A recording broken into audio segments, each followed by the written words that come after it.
Good evening, my dear patrons, and welcome to the second exclusive Patreon comic review video. This time the winner was Two-Face, Jekyll and Hyde, a 6-issue miniseries from 2005. Yet again a comic from 2005.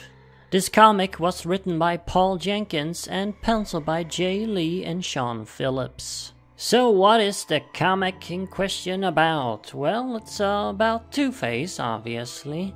Good old Harvey Dent. In the story, it's established that Harvey's dark side, his evil villain side, is beginning to completely take over his two personas. The dark side is winning, so to speak, and the good Harvey Dent side is losing the battle between good and evil. Two-Face's big evil villain plan in this story is to release the inner dark side within everyone in Gotham. Two-Face has had a doctor create a serum that does this, releases all of the inner darkness in a person, all of their violent and vile repressed desires is all unleashed. And Two-Face uses this serum on various people throughout Gotham, completely ordinary, peaceful people, including priests and everything, turning these normally completely harmless, nice people into murderous maniacs.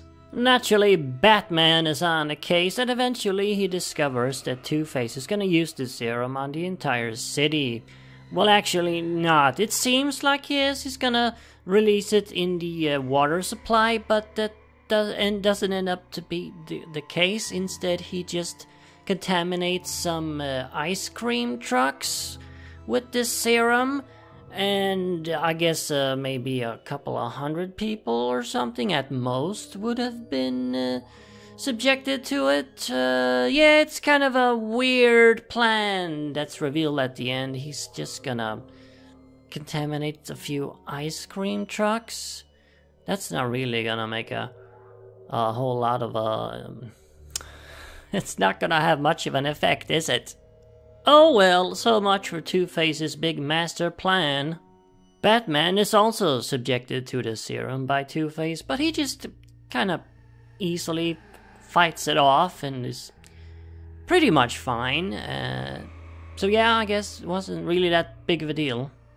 Besides this whole Jekyll and Hyde thing, releasing the inner darkness of a person, we also have an examination of Two-Face himself going on in this comic, a sort of reinvention of the character, if you will. A reimagining of his split personality. This comic has a new twist on the split personality with Harvey Dent. As it turns out, according to this comic, Harvey had a brother named Murray. That's right, Murray Dent, and he was a bit of a bastard. He was always getting Harvey into trouble and making him do bad things, like for instance, setting their house on fire. Yes, as part of some game or something, Murray had Harvey set the curtains in their room on fire, and the fire of course spread to the entire room, and Murray actually got locked inside the room. And he was burned to death. Yes, Harvey's brother burned to death while they were children, and soon after their mother committed suicide and their father became an alcoholic lunatic who abused Harvey. So it's all because of Murray. What we saw in, for instance, The Eye of the Beholder and Crime and Punishment was all after this had happened with Murray. It all happened because Harvey inadvertently caused the death of Murray. This is what drove Christopher Dent, Harvey's father, into becoming the scumbag that he is. Oh, but wait, that's not all. There's more to it. I mean, that would have been kind of a lame twist. No, the real twist here is the fact that Two-Face's dark side, the evil dark side of Harvey Dent, is actually Murray. That's right, it's Murray Dent, and it's always been. It's not Big Bad Harv or even Two-Face really, it's Murray. It's Harvey Dent and Murray Dent sharing the same body. And Murray is doing all these evil things because, well, he was always a bit of a bastard, and of course he also wants to punish Harvey for burning him to death, obviously.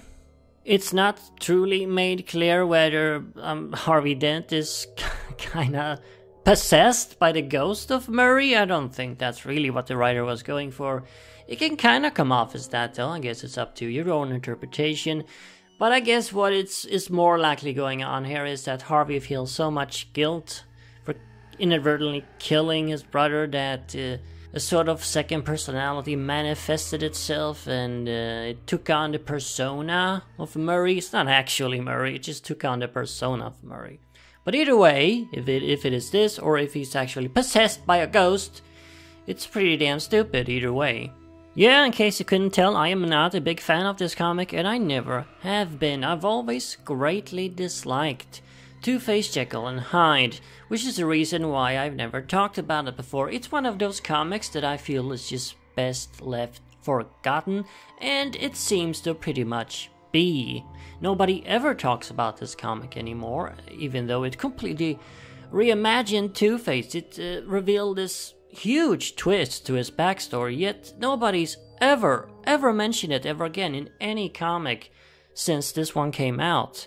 It was just completely ignored, which is of course for the best. I mean, the whole Murraaaay thing just doesn't make any sense, and it's such a stupid explanation for a split personality and such a weird thing to introduce after the character's been around for 60 years to all of a suddenly, oh, it was his brother Murraaaay all along, even though there's never been any mention of a brother named Murraaaay or any sibling at all for that matter ever throughout the character's 60-year history at the time.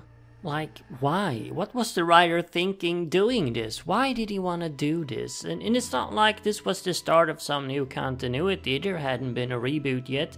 So this was the same old Two-Face that we'd had for basically 30 years at the time. And now, all of a sudden, here's brother Murraaaay.